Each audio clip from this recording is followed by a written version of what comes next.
And just firstly, I would like to acknowledge our MC, Josie Taylor, today.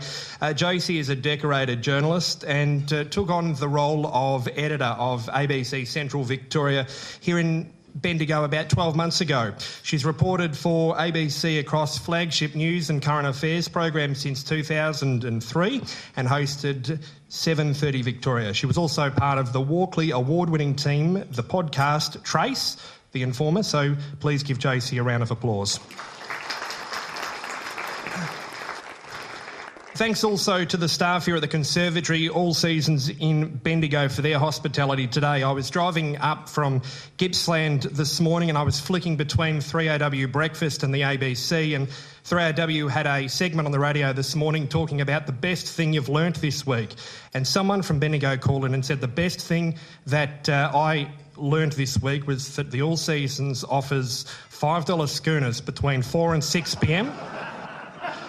So when we say that the All Seasons was in the news this morning, not for the reason you might think, but because they have $5 schooners. True story. As Josie said, my name's Bryce Eishold. I'm the president of the Rural Press Club of Victoria. I'm also a journalist with Stock and Land. I'd like to extend a warm welcome to Press Club members and guests in the room tonight. Whether it be your first time, this afternoon, you can tell it's been a long day already, who are joining us in the room this afternoon, whether it be your first time or whether you're a long-time supporter of the club. Being here today supports rural and regional journalism, and we really do appreciate your attendance. The club was founded in 1966 and has a proud history of hosting premiers of Victoria over its nearly 6-decade history, and it's the club's honour today to host the Honourable Jacinta Allan, Premier of Victoria. So please put your hands together. Today I'm joined in the room by a few committee members, including Vice President Alex Sinnott, who you'll hear from later on today, and Secretary Peter Somerville, along with committee members Alana Halloran, Greg Dundas, David Goodfellow, Kelly Lazaro and Seamus Hall. Without these people, this event would not be possible. It's all volunteer run, the club, and without the support of those people, the event would not happen. So please put your hands together for the volunteers of the committee. There are too many dignitaries to individually recognise here today. However, I would like to acknowledge a few groups, including the executives and councillors of more than a dozen local governments from across regional Victoria. Our club is pleased to partner with the City of Greater Bendigo to bring our annual awards to Bendigo's iconic town hall in October. And in 2019, Bendigo was designated Australia's first UNESCO Creative City and Region of Gastronomy. The city's gastronomy story is about growing, sourcing, cooking, sharing and producing food. And to highlight Bendigo's commitment, the council has introduced a Seeds for Citizenship program. It means that all new Australians who go through a citizenship here in Bendigo receive a small packet of culturally appropriate seeds in the hope that they can start a conversation about growing vegetables and food security. And the City of Greater Bendigo has allowed us to distribute those seeds to every member here today. So please take them home and grow them. Our club is committed to supporting members of the press and is looking forward to hosting our Rural and Regional Journalism and Photography Awards night here in Bendigo in a couple of months' time. It's the third consecutive year the club has held the prestigious event in regional Victoria, having held it previously in Ballarat and Geelong in 2022 and 23 respectively. The awards recognise excellence in journalism and photography across the platforms of print, broadcast and online, and last year attracted entries from 65 newsrooms across Victoria and Tasmania. Today, 20 journalists, photographers and camera operators are in the room from more than 15 newsrooms across the state, many coming from as far as Sale, Morwell, Alexandra, Yarrawonga, Mildura and here in Bendigo. I'd like to take the opportunity to recognise our club sponsors, who include our gold supporters, Agriculture Victoria, the Transport Accident Commission, 89 Degrees East, Nutrien Ag Solutions, and our silver partners, the Weekly Times, Stock and Land, Curry Communications, the Commonwealth Bank and Marcus Oldham College. By supporting our club, these sponsors are investing in the ongoing development of grassroots journalism across rural and regional Victoria. I'd also like to thank the Press Club Committee for many hours putting this event together. Historically, the club has also had a strong connection with the land, and that's clear from many events that we've held relating to agribusiness in the last decade. It's pleasing to see more than 6 agribusiness bodies who are in the room tonight representing farmers tonight. I'm going to have to find myself this afternoon, who are representing farmers across several commodities, as well as many primary producers as well. Our club relies on the support of people like you, people from rural and regional Victoria. So please buy a membership of the club and purchase some of the merchandise at the back of the room. In closing, I'd like to thank the Honourable Jacinta Allan, Premier of Victoria, for the opportunity to address the Press Club today. And as Josie will mention a little bit later on in the event, we will give priority to journalists, working members of the press, to ask questions. You'll have 45 seconds to do so. The cowbell, very appropriate for a rural press club, will sound at 30 seconds to indicate you have about 15 seconds remaining. Thanks very much and enjoy the afternoon.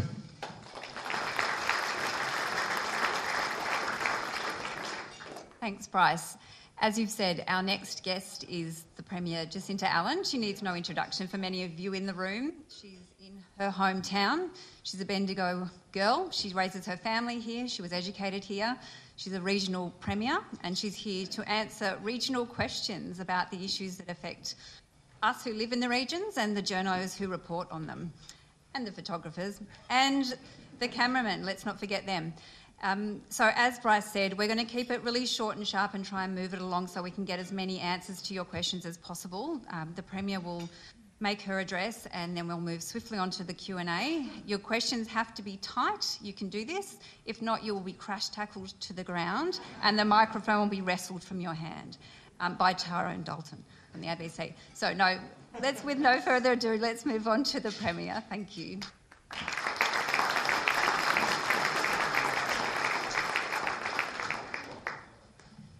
Yes, Tyrone, we don't want you crash tackling anyone here today.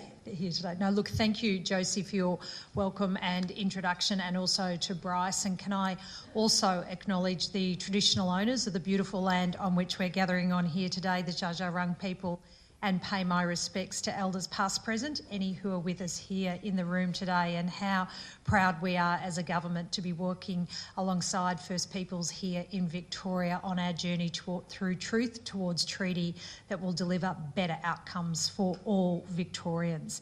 Now, Josie and Bryce have made a number of acknowledgements already today, which I won't repeat, other than acknowledging the Rural Press Club executive, who, again, I echo Bryce's comments, have put a lot of hard work into putting today's event together, and we're grateful for that. There are a number of parliamentary colleagues who are here in the room as well. The Speaker of the Legislative Assembly and fellow member for Bendigo West, Marie Edwards, is with us here today. I think I have seen also Upper House members Gail Broad and Wendy Lovell, who are here as well. And I know too there's many local government representatives who are here today, and I think, Bryce, this is a great demonstration of the value of holding these forums, holding these opportunities where it's not just the press who get to gather together, it's also representatives from across our broader communities. But I do want to give a particular shout out to the journalists, the editors, the media professionals, a special shout out to the photographers and camera people. I always like to keep on your good side because you're the one that broadcasts those images absolutely to the world. So thank you for joining us here today as well. And I do want to just put one question to rest at the outset. There has been no bias in choosing Bendigo as the choice of venue here today, and I see the Mayor of the City of Greater Bendigo is with us here today as well, Andrea Metcalfe. There is no bias in why we are here today. About 20 years ago, there was a geospatial mapping exercise undertaken of the state of Victoria to find out where is the exact geographic centre of the state of Victoria. And I know Peter Kennedy's heard me tell this story a couple of times before. Serendipitously for us here in Bendigo, it is here in Bendigo. And to demonstrate the point, there is a little plaque just on the outskirts of Bendigo to show that is the geographic centre of the state. So welcome to all of you who have travelled far and wide, as Bryce has indicated, from across the state to be here in beautiful Bendigo today.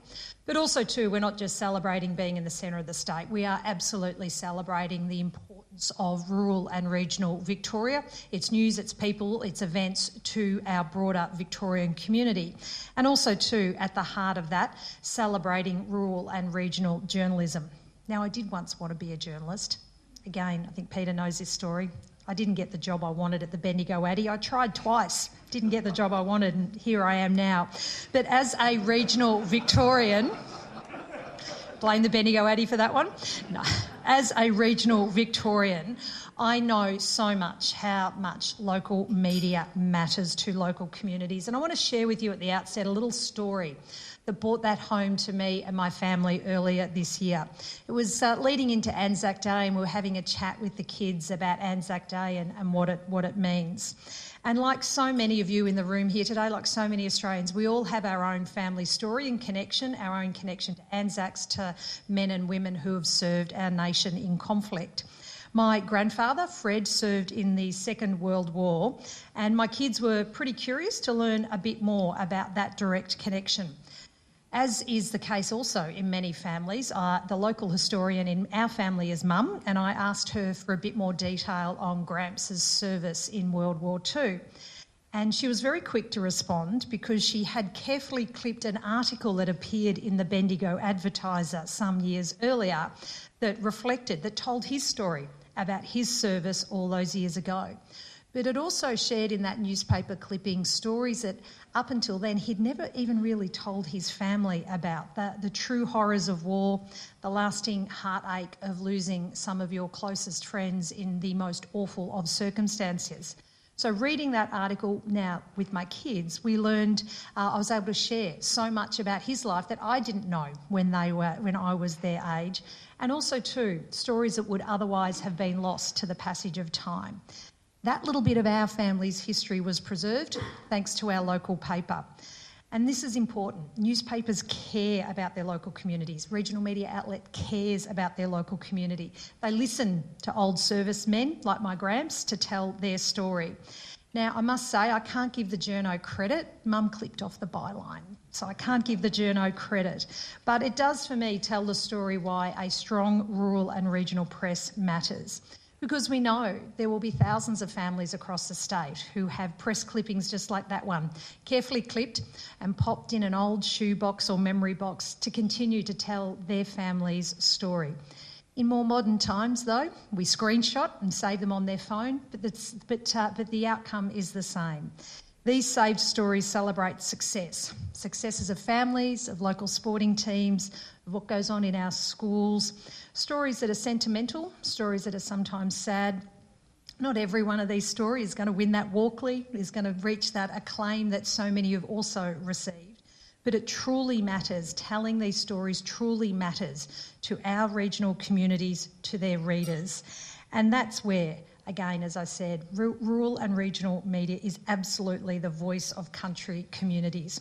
You celebrate what makes us great, but you're also there in some of those hard times as well.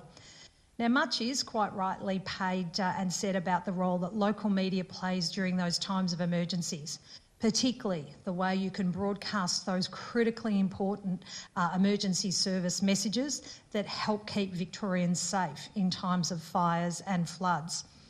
But I just wanted to share with you today too a reflection about what I see in the aftermath of those natural disasters and the way regional media serves us. When the big event happens, the big news breaks, we know the media pack descends, many of them from the city.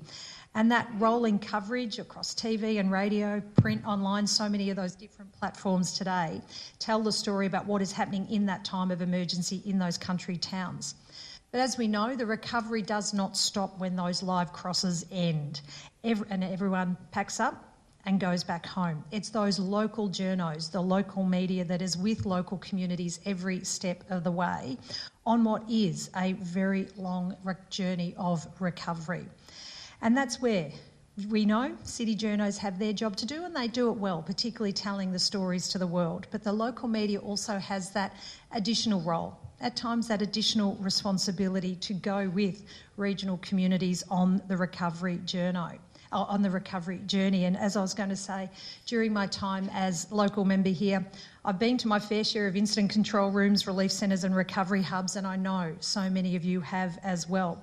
That's because you're in your community's corner, and it's why our government is also in your corner as well, because we know just how much your work matters.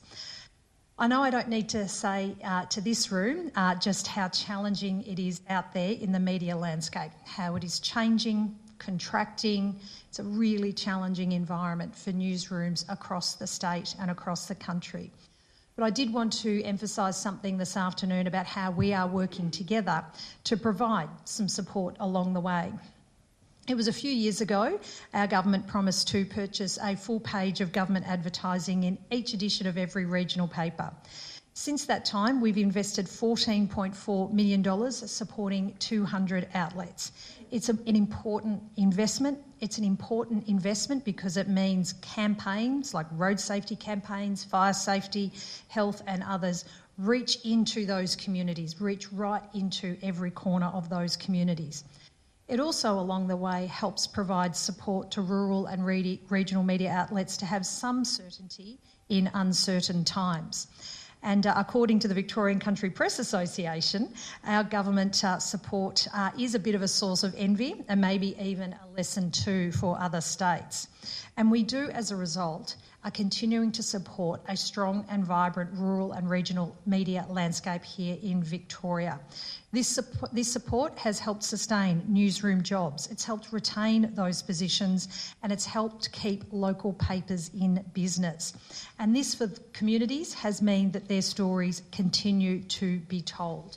They continue to have their stories told, they continue to have their local history recorded. And we know that this is so particularly important because at times, as we've seen in particularly recent months, there has been those issues, those stories, those challenges that cut across rural and regional communities and deserve and demand a voice. And that's particularly true when it comes to considering how we as governments with communities continue to deliver quality regional healthcare to our strong regional and rural communities. Now, like thousands of families across the state, I have experienced firsthand the care of our country hospitals, the wonderful care that we get in our rural and regional hospitals across the state. That is why I can say with great confidence and certainty that our health system here in Victoria is a first-class, world-class health system. And we want to continue, and we do continue to back and invest that world-class health system with more funding that's ever been before in our hospital system. As a result of that, though, it means that we have more doctors, more nurses in rural and regional hospitals caring for patients. It means we have more rural and regional hospitals being upgraded, from the smallest of waiting room upgrades to big new hospitals like we have here in Bendigo. And then, of course, there has been the support we've recently added to by supporting our hard-working nurses who really are the backbone of our health system with their record pay deal. And recently, and I wanted to address this today because I know it's been of keen interest to rural and regional media and therefore their communities. Recently, we announced plans on how we intend to build on that record to make our health system across the state even stronger. We asked an expert panel to provide some advice, have a look at our health system and come back with some advice on how we can continue to build off that really strong platform, how we can make it even stronger. And they came back with 27 recommendations to look at how we can keep delivering better patient care closer to where people live. Now, we accepted 26 of those recommendations. They're good recommendations, they'll strengthen our health system. But there was one that we absolutely ruled out. We're not going to force hospitals to amalgamate. We are not going to force particularly rural and regional hospitals to amalgamate. And I say that again with the benefit of lived experience because I saw and we saw, many of us saw what happened during that period of time in the 90s under former Premier Jeff Kennett and his Liberal government, where cuts and closures left country towns without the health services that they needed. And this is something that I will not do, and I will not do in terms of making sure that we keep firmly focused on delivering better patient care to regional and rural communities. And it's also too, I say this in terms of not supporting that recommendation, because we know that local people and local hospitals do have a very clear sense of what their communities need. And just as those organisations listen to their communities, government should as well. And as I said, I know how much local health services matter, and I'm extremely proud of the work we've done over a sustained period of time to make it even stronger. And I'll share one example with you that even to this day still surprises me just a little bit, that when I was first elected as the member for Bendigo East a little while ago, you could not get radiotherapy treatment here in Bendigo. You had to make that long trip down the Calder. Back then, it also wasn't that divided highway that it is now. We used to have to make that long trip down the Calder to be able to get that care in the city. It adds time, it adds stress. It does not have that patient focused. It is not centred on the patient and what their needs are. Today, instead of taking that long trip down the Calder, you can get that radiotherapy treatment just 10 minutes from here at our beautiful Bendigo Hospital. And there are examples of like this right across the state, because when you invest in new hospital infrastructure, you invest in the people, the doctors and nurses who work in them, you can deliver more healthcare services to communities right across the state. And with our Health Infrastructure Fund, we've delivered 675 different projects, from the smallest country hospitals to big hospital rebuilds, that is all about supporting more choice, more patient care closer to where people live, because that is where you get the best patient outcome, and that is what is going to drive us on this next wave of work that we will be doing in partnership with local communities. And health is a really good example of what makes up what I've always believed to be the fundamental pillars around what makes regional and rural communities strong. A strong health service is one of the building blocks of a strong regional community. And I have a very firm view that communities and economies in rural and regional Victoria are strongest across these four pillars. Good public services that families rely on, quality TAFE and university education institutions, a diverse economy, an economic diversity that provides more opportunities for jobs, for businesses to grow and thrive, and also a rich calendar of sporting and cultural and creative events that doesn't just bring tourists and visitors to our communities, but also too gives a great sustenance to those of us who live there. These four pillars are all connected, but you can see how good quality health services cuts across all of these. But also too, we know that it is about making sure that we build on those foundations we have here in rural and regional Victoria. And all of you who live and work and love regional Victoria know how we have built so much in recent decades, and how there is so much to do, and have a vision for the future building off those four pillars. Because regional Victoria is no doubt, like so many communities, indeed globally, is going through a time of tremendous change. The rise of remote work, as we know, has opened up opportunities for people to live outside of the city, to work in jobs that didn't exist in regional communities even 5 years ago.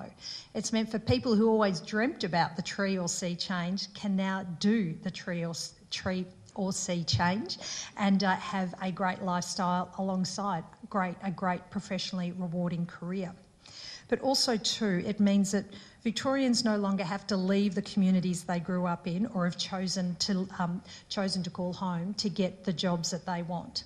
And this is also something that's really important to me and has really driven the work I've done, whether as member for Bendigo East or in the many other roles I've been privileged to hold in government.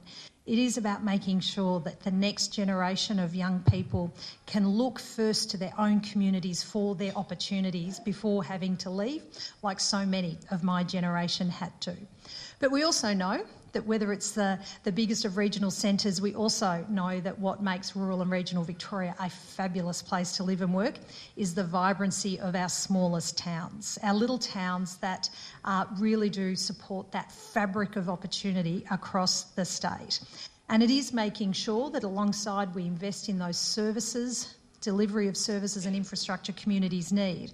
We absolutely support the aspirations of those, what we call tiny towns, to be able to have the projects and investments that they need to continue to grow, to continue to make them fabulous places to visit, to attract people to their community, and also for people to live.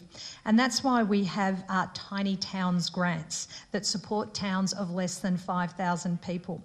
Now, these are small projects in the broader scheme of things, but if you give the local hall an upgrade, it means they can put on a local art show that gives the local artists the opportunity to get their start in an exhibition that you just never know where that exhibition can land you in your future career.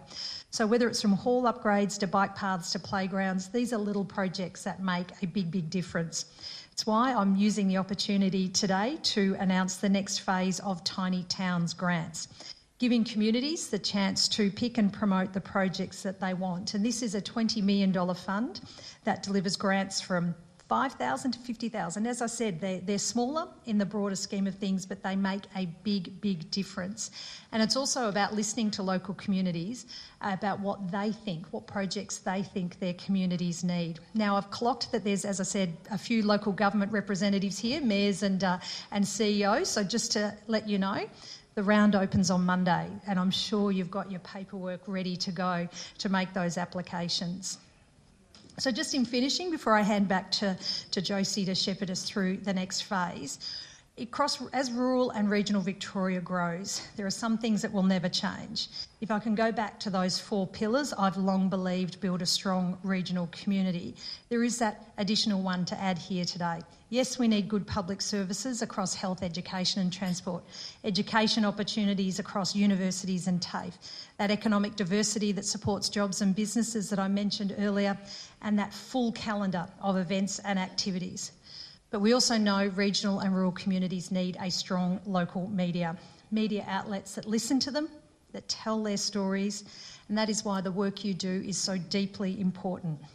And so as you file your next yarn, the journos in the room file your next yarn, you just never know where it ends up. We used to joke that yesterday's news was wrapping for today's fish and chips. But today, because of the way the world is integrated in ways it's never been before, that local story can literally end up anywhere on a global platform, which means our stories from the tiniest of towns to the biggest of regional centres are not being discarded or forgotten.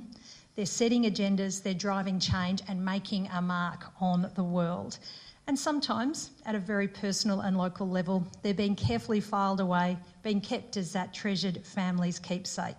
So thank you for the work you do every day, for telling the stories, the news of rural and regional Victoria. And thank you for the opportunity to share part of that journey with you here today. Thanks very much. We're going to open it up to questions, and if you could put your hand up, there'll be a roving mic that will come around to you. And if you could just stand up, say your name, where you're from, and keep it short. But I'm going to kick it off because I've got the mic. So, Premier, let's cut to the chase. You've got hundreds of protesters out there who've come here from regional Victoria who are really angry about transmission lines on their farming land. As a regional Premier, how do you feel about that depth of anger? Look, Josie, and I've, in terms of the issue around transmission lines, this is something I have spoken in my previous role. I've been a local member of Parliament for 25 years, and a big part of what has driven me during that time is listening to people who don't always agree with you, to understand their point of view and understand how government can and should respond. And in terms of the issues with transmission lines, I think firstly it's important that people can have the opportunity to have their say in a really peaceful and respectful way. We don't want to end up the way some parts of the world are, which is really disturbing, the way other parts of the world cannot have these public engagements and public differences of opinion in a peaceful and respectful way. So firstly, that's really important. But secondly, in terms of the issue itself, I do respectfully disagree with the issue of that is being prosecuted around the delivery of transmission networks across the state. And I say that because rural and regional communities primary producers and farmers are the most exposed to the challenges of climate change. They are the most exposed to the negative consequences of a changing climate. It delivers uncertainty. Uncertainty in terms of whether it's water, and a number of us here in the room today were at the Water Community Summit that was held earlier this morning down near Lake Waroona. So whether it's water, whether it's the quality of the soil, whether it's depopulation that is being driven by that climate change, we are the most exposed to this issue in rural and regional Victoria. And part of the answer to that is delivering more renewable energy. And delivering more renewable energy means that we provide better energy security. And we're pretty close to achieving the initial target of 40% of our energy supply here in Victoria being made up of renewables by 2025. We're just a tick under that 40%. What that has meant is that it has provided more security of supply, but it also has delivered for Victorians amongst the cheapest wholesale energy prices in the country. So it's also a cheaper form of energy. And it also too, for rural and regional communities, it delivers jobs. It delivers new jobs in those industries where the infrastructure is being built. But one of the challenges we have as a state is the way the energy grid has developed over a very long period of time means that we do need to be able to, we must deliver new transmission networks to get the renewable energy from where it's being generated, particularly here in the north and the west of the state, to the rest of the state.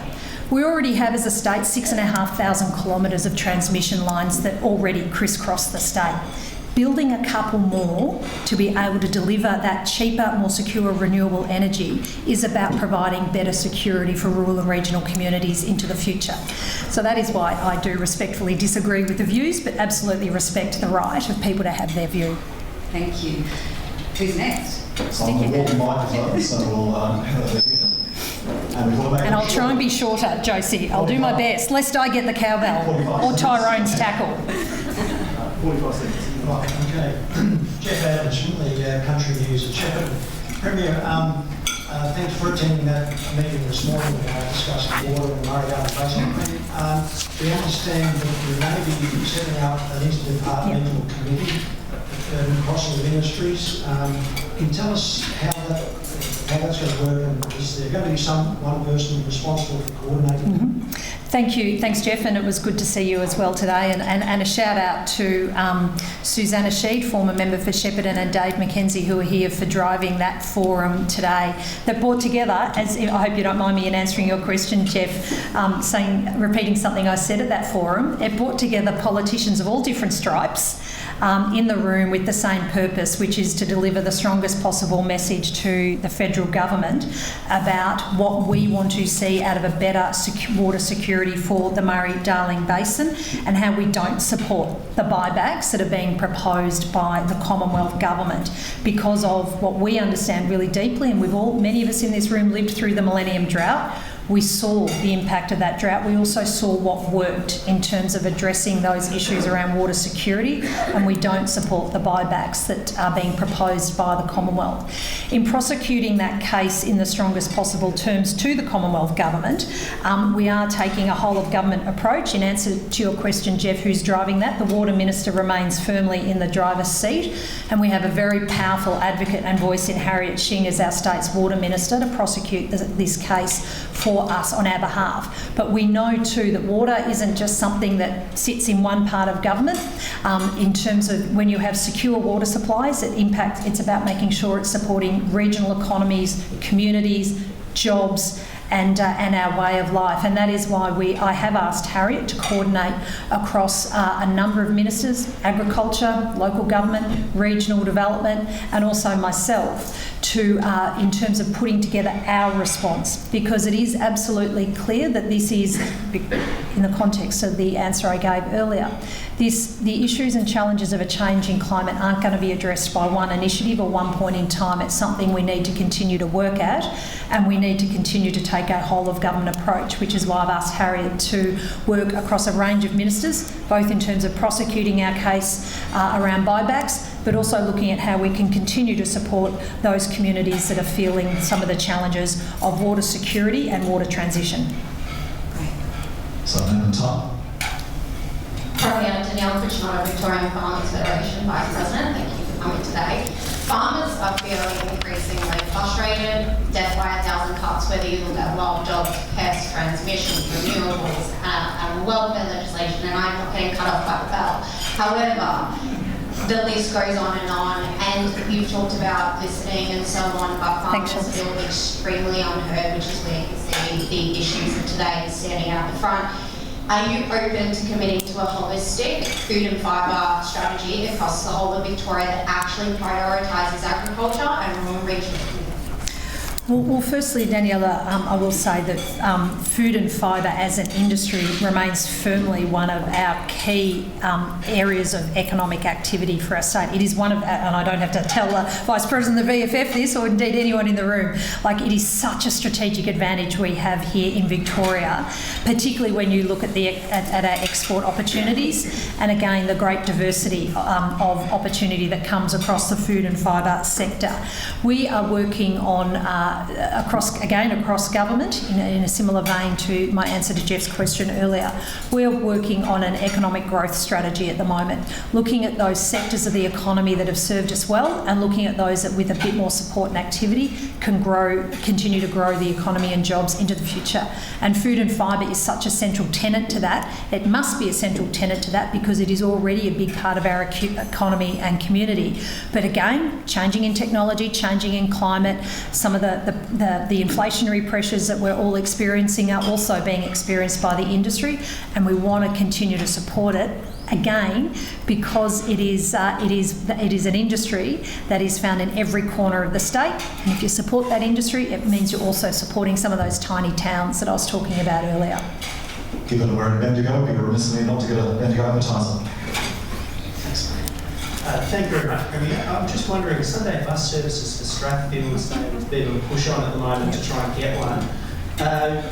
Should we have one? Why haven't we had one yet? And are you going to have me having a chat with the person who's pushing it? Tom, are you asking for a friend?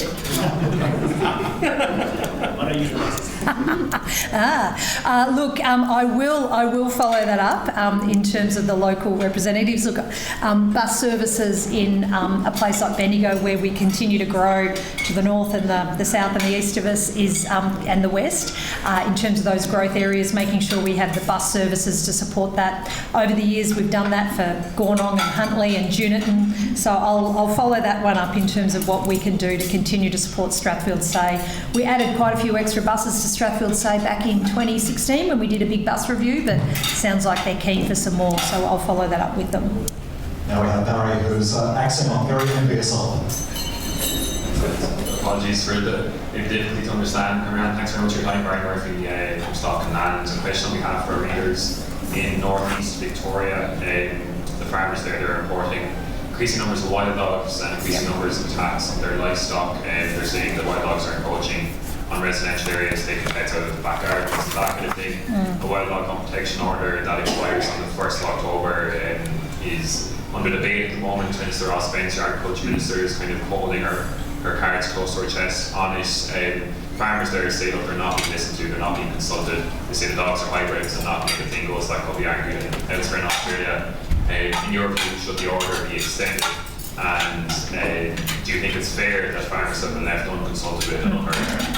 Well, I'm not going to cut across a process because that would not be fair to the process. And yes, farmers should be consulted with, and that there is, I understand, a process is going to kick off very soon. Livestock predation is always, again, it's one of those issues that is always there, but as you've identified in recent years for a range of factors, urban encroachment particularly, it has become more of an issue, which is why there is some consultation about to kick off, and we will make sure that the Stock and Land is all across the details, because I do know that it is an issue. I live in a rural community. I know for farmers who farm around me, it's an issue for them. So we'll make sure that we extend that consultation advice back through the Stock and Land. Next question. Thanks very much, Jacinta Allan from the Bolton Herald, which of course includes part of your electorate. Premier, just before you, of course, were speaking about natural disasters and floods, and as you said, the local newspapers, they're not just on the day it happens, in our most recent case, Christmas Day, but also in the aftermath. Back in January, Premier, I raised with you concerns to the local Shire Council regarding the terrible delays that they would said that they were experiencing in accessing the disaster funding and recovery money from October 22. Our front page this week says that in fact that there is still 77% of those projects sitting in the state government's in trade, and only 3 projects have been approved this year. The Shire has already now pulled some projects out of that process and funding those projects itself because they are a priority, they say. There you go, Chris. You still had 10 seconds to go, but anyway, we'll stop there. No, look, Chris, it's almost like it's not. Obviously, the last bit of your question goes to why it's not, but you are an example of what I was saying earlier in terms of, as you mentioned, you're out there on Christmas Day when the floods went through the community, having already gone through in October 22. We had quite a bit of flooding here around that December-January period this season gone. So look, in terms of the DFRA process, this is one that is deeply frustrating for local government. I've spoken to the CEO of Loddon Shire, Lincoln Fitzgerald. I'm not sure if Link's here today. He was at the event earlier today. It is absolutely a frustration that the process is too slow. And just generally on the process, there has been a bit of a review of the process between federal and state governments nationally that has been going on also for a little while to look at how we can speed things up. So we need to speed up the review of the process and we need to speed up the process. I fully acknowledge that. I've got some advice that some of those projects are actually sitting with the federal government to be responded to. We will follow that up for the council, because one of the challenges for communities going through the recovery phase is it's such a difficult time. We shouldn't be making it more difficult because of bureaucratic processes. So we will absolutely follow that up, Chris, and thank you for continuing to make sure some of the tiniest towns in Victoria are getting their voice heard.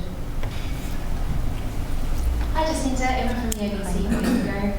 Would you please tell me a little bit more about the mental health reform process and how that is tracking at the moment in terms of timeframe and also the implementation of the recommendations? Yep, thank you. Thanks, Emma. In terms of the delivery of the Mental Health Royal Commission recommendations, we are delivering... Oh, sorry, Alex, you might have to turn that off. That's all right.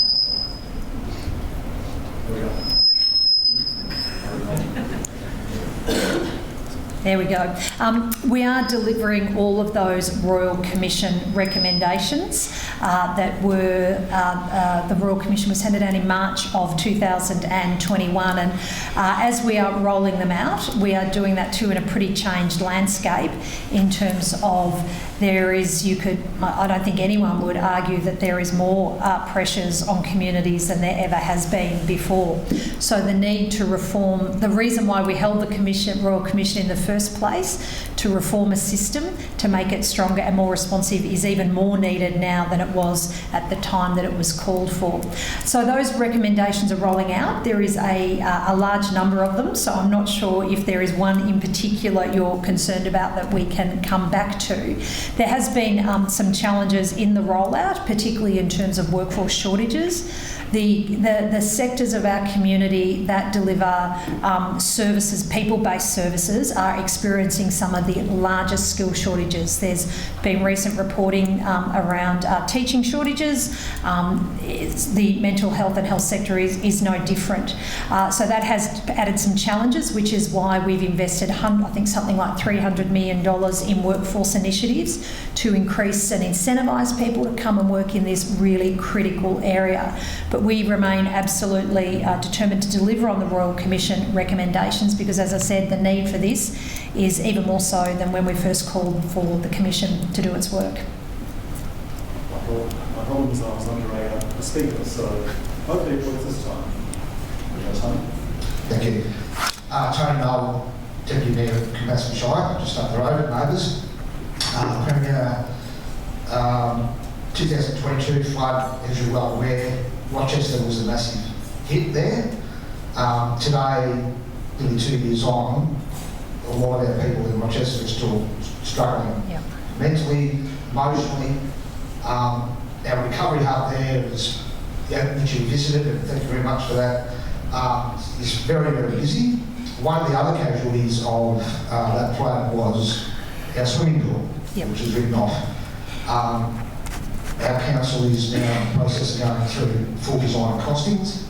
It will be ready for your budget, so that when you find room in your budget and your heart to deliver a much needed and would be very welcome pool in Rochester. Yep. Tony, you've done an outstanding job on your advocacy here today. As the room can anticipate, I'm not going to preempt the budget process, but I'm aware that whether it's the pool and a couple of other projects in Rochester, we need to go back in and double down our efforts on, and it's, you know, just particularly when you think about how Rochester got slammed twice. I think we all remember the October 22 floods, but a lot of people forget what happened just in January of this year, which added to that challenge of the recovery. And can I also say thank you to the Campaspe Shire as well for the way you've worked with the community and with government on that recovery journey. But I'm not going to be able to send you back to Rochester today and to Campaspe Shire today with that news, because as you say, you're finalising the plans and we'll work through the budget process. Thank you, Tony. Something to eat, away from the sleep. Just over here. That's all right. Get the stand up. Well, that's all. Feedback. Just quickly, thank you, City of Greater Bendigo, for the free carrots. Oh, you got carrots. Very soon. We got Chinese cabbage, wombok at our table, so you got carrots. I'll some mushrooms. ABC keeps landing big sins.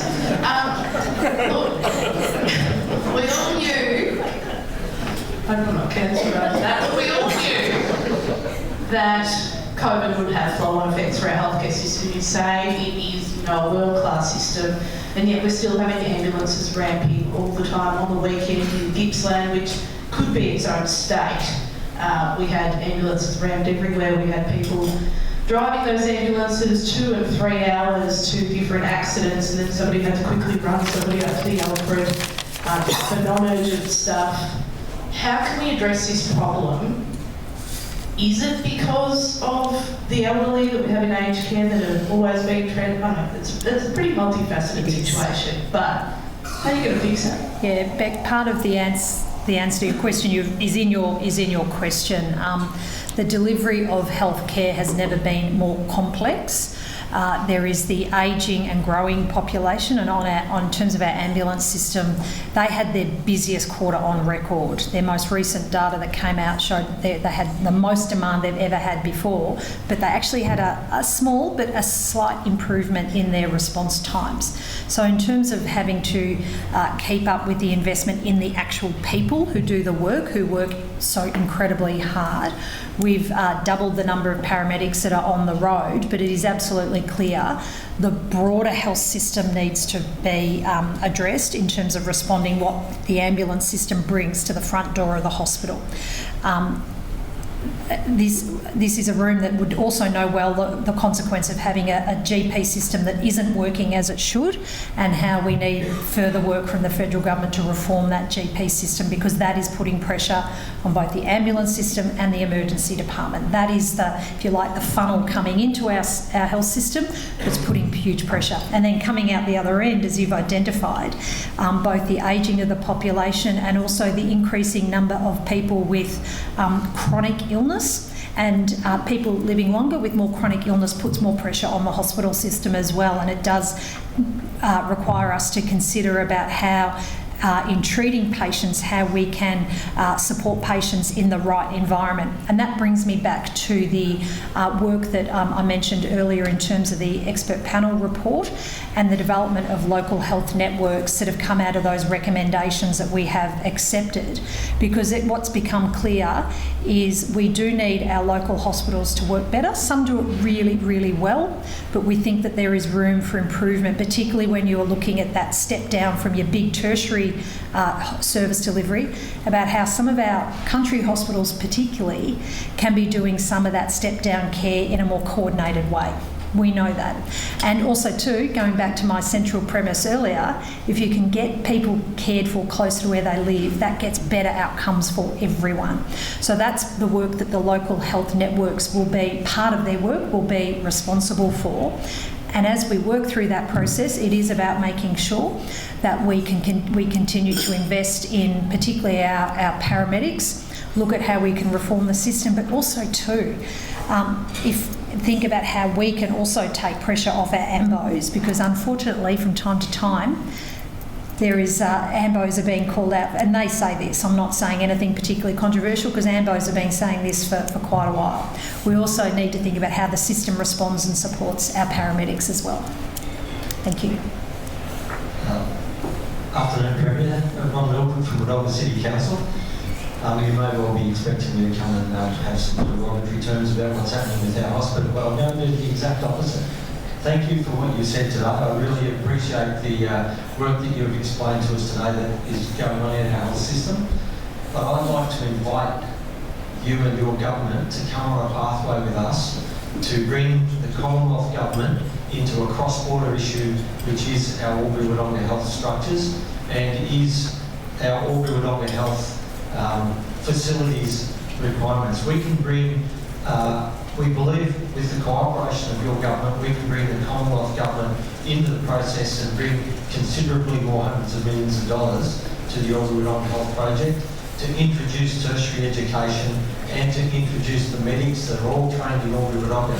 So I'd like to invite you to at least come and have a conversation to get into the debate, help our cross-border commissioners in the work that they're doing to improve the outcomes that we can get with the project that is currently being funded.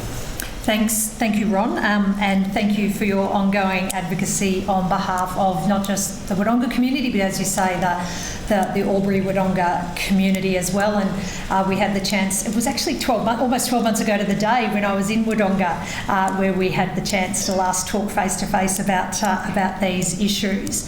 Look, I'll take on board your suggestion and have conversations with Health Minister Mary-Anne Thomas, who, as you also know, was born and bred in the local area.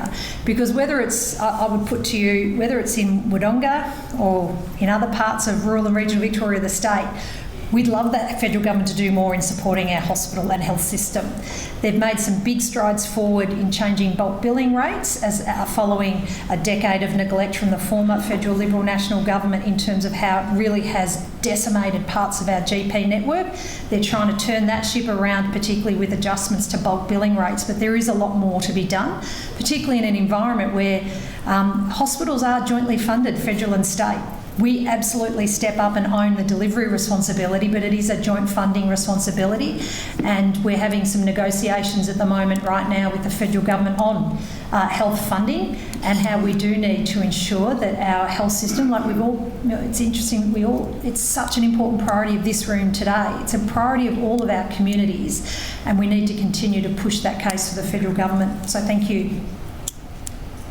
Hi, Premier. Katie Martin with you here in Bendigo. A question for you, just on drought impacting southwest parts of Victoria. What's the plan for the government doing to address this and make sure we don't end up in a situation that we have been many times before?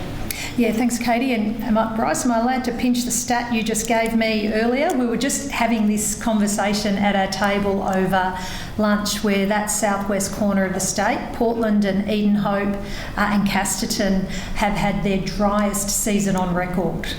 And that really is, that really pulls you up short and makes you realise just how dry it is in that part of the state. And in terms of whether it's working with the VFF or Agriculture Victoria, I know they are Agriculture Victoria is really closely monitoring the situation, and it's pretty apparent, well, unless we get the spring break, it's going to be pretty apparent that it's going to be really challenging for those farmers, and that we'll have those follow-up conversations with those communities. Oh, jeepers. Sorry, Premier. Carly Douglas from the Herald Sun. Speaking to some of the farmers out here, they're quite worried that the transmission lines and some of the renewable energy projects will affect their farming practices, and they're also worried about whether they have to fight fires on their farms, that these projects might impact their ability to do so. So how will you ensure that that won't be the case, and can you guarantee that these projects won't affect their farming practices? So, Carly, I addressed a lot of these issues in my... I'm not sure if you were in the room when I think I addressed it in response to Josie's question earlier. We have 6,500 kilometres of transmission lines that already cross the state, and there is no evidence that's been provided by our emergency service responders that any of those, that fires have been caused as a consequence of those transmission lines. So I know that this is something that has been speculated on. The speculation is not an evidence-based one, based on the advice from our emergency services. In terms of farming practices, I'll defer to the views of farmers, some who may be in the room today, but I'm just trying to remember which media outlet very recently had an article. I'm not sure whether it was the Herald Sun or one of the other papers had a report about a farmer, I think they were a sheep farmer, who there was a really great article about how the solar panels on their property was actually a fantastic outcome for their sheep farming business because it provided an additional stream of income. It also, the sheep were quite happy amongst the solar panels. It provided a source of shade and shelter during the more extreme weather times, and also added to the water catchments, the ability to capture water off the solar panels. So I'll defer to people in the industry on these views. Whilst just I won't repeat in the interest of time the comments I made earlier in response to Josie's question on the broader issues. I suppose Carly's saying, though, we're not talking about solar farms, are we? We're talking about transmission lines on farmers' properties, and how will that impact on their farms? Sorry, yes, sorry, no, you're right. In terms of the transmission, the impacts on farmers' land, availability of land, we have already acknowledged that for some there may be an impact, and for those that do, we've put in place the arrangements around the community benefits plan that was announced a few months ago by Minister D'Ambrosio, that provides for that $8,000 payment per kilometre for every year for the next 25 years for landholders who have transmission networks, future transmission networks running across their property. So that is a recognition that in terms of impact on the land, but in terms of the impact of the ongoing ability to farm, as I said, I'll defer to some of those who are farming in practice and working on these matters right now. I thought I'd get a question in as quickly as time. Sorry, Brenda. Be remiss of me not to. Just on the drought, obviously you have no control over what the banks do and their monetary policy. But our reporting in recent weeks and months has been that there's been a number of banks that are still charging high interest rates on farmers that are under considerable financial duress. Obviously, as Premier, you don't have control over their policy, but you have a big megaphone and a big platform as Premier. What do you say to the Big Four about concessions for interest on farms that are under duress, and they keep deferring back to saying, well, that part of the world doesn't have a drought declaration? What's your thoughts on how they approach farmers under financial pressure with considerable mortgages? Wow, Alex, that's inviting me into quite the space, as you say, in terms of the behaviour and the way the Big Four banks respond to issues in local communities, whether it's in drought or some of the housing challenges or cost of living challenges that we're seeing our communities work through at the moment. I guess in terms of my message to the Big Four banks would be have some compassion. I understand that customers are people, not numbers, and have compassion and an understanding of what communities are going through, because I'd imagine many of those farmers and farming communities would have been loyal customers for many, many years. So have some compassion and some understanding when things are tough, and if not, to use to pinch the marketing phrase, there is a better, bigger bank. What's the Bendigo and Adelaide Bank's coin phrase? Just saying, there's a great bank based here in Bendigo. Off my topic on to manufacturing, Linda. Thank you. Linda Ewenhausen, Committee for Greater Shepparton. So Greater Shepparton is a value-adding and manufacturing hub, and we wanted to stay that way. My members' issues of frequency of energy outages and microflicks, gas cost and supply, workforce skills, and the key is the housing to attract the workforce we need and to house the more than 20 professionals relocating to Shepparton every month. What is your government's plan to secure the future for regional manufacturing?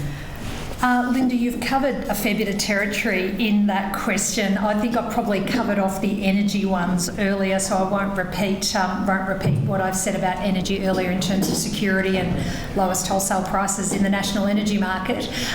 In terms of, if I could focus on housing, because we haven't talked about that so far this afternoon, we are making significant investments both through our big housing build with dedicated funds to rural and regional Victoria, and we have invested already in a number of projects around the Shepparton community. Also too, to put in a bit of an announcement for something we'll be releasing in a very short period of time. The first round of grants through the Regional Worker Accommodation Fund will be released that will again address that directly, that issue of working with businesses and local governments to provide housing options for workers.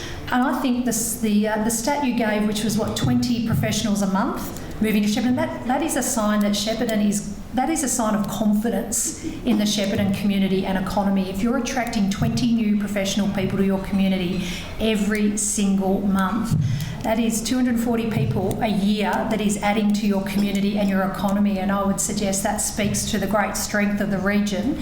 But to keep it strong, you've addressed the list of issues there, and housing is absolutely one of them. And then there's also, in addition to the work we're doing to build more homes, there's the work we're partnering with local government and through our planning processes on how we need to provide support for the private sector to continue to build homes right across the state. Premier, thank you for being here today. Damien Stock, CEO of RPCV. We operate 2 community legal centres, one here in Bendigo and one in Shepparton. Our job is mainly to make sure people know what their rights are and how to access them for individual agency and community wellbeing. We saw this week that rents in Merida and Central Goldfields went up by 40% in 1 year. I'd like to ask, what would you say to the single mother with 2 children we're likely to see come to us next week, who had a barely affordable rent of $350 a week that will now be $490 a week? We'll ask for those short-term solutions from us and longer-term solutions for her children. If you could help with hope and optimism in the housing market for her, what would you have to say to her? No, thank you, Damien, and again, a little plug for the fabulous work you and your team do every single day. I had the opportunity to sit with Damien and his team probably a few months ago now on the work you do for the broader region. In terms of the bigger picture, it goes to in part to the answer I gave to Linda's question just earlier in terms of the way we need to address the rental. One of the ways we need to address rental stress is to increase supply. We know we need to increase supply, and that is what we're doing through the housing statement and the work we're doing to use all the levers we have, either through our own funding or through planning processes or working with industry to build more homes. But in terms of people experiencing rental stress, and I'm going to take a punt, Damien, I think you may know this because it was an idea you gave me in terms of supporting people in rental stress. There is work that we are doing, I think it's about $7 million that we have in terms of a rental, a tenancy support fund, but this is an area we need to acknowledge that there's more work to be done. There's a whole basket of goods around rental rights to support security of tenure for renters, some of whom can be in tenuous situations. But the real challenge is that we need to build more homes because we don't want single mums having to move from house to house and potentially move their kids from school to school. We need to keep them anchored and supported in their communities. Thank you. We'll just do one last question, although it goes against the grain. Premier, thank you for your time. Liam Zerby from the Latrobe Valley Express. It's been more than 12 months since the Commonwealth Games were pulled from our backyard, especially Maui Mall and Trelvin, and they're still going to sign. The legacy projects will be happening anytime soon. Are you able to provide an update on when we might see shovels in the ground? Liam, we can come back to you in terms of some exact dates because there are a range of projects that we are moving straight into the delivery of, both in terms of housing commitments, but also too in the sporting infrastructure upgrades. The dates are not all firmly imprinted on my mind. We'll make sure that you have them during the course of the afternoon. But again, it speaks to why, the reason why we looked at the opportunity was because we wanted to have that longer term investment in sporting and housing infrastructure and promoting rural and regional Victoria. We are now working on that program and we'll come back to you with the dates. Thank you, Premier. And I just want to say thank you on behalf of the Press for your time and your extended question and answer session today, and we know you appreciate the value of regional media and you've shown that confronting up today. Thank you. Thanks, Tracy. And enjoy your dessert, everybody. I will. Thank you.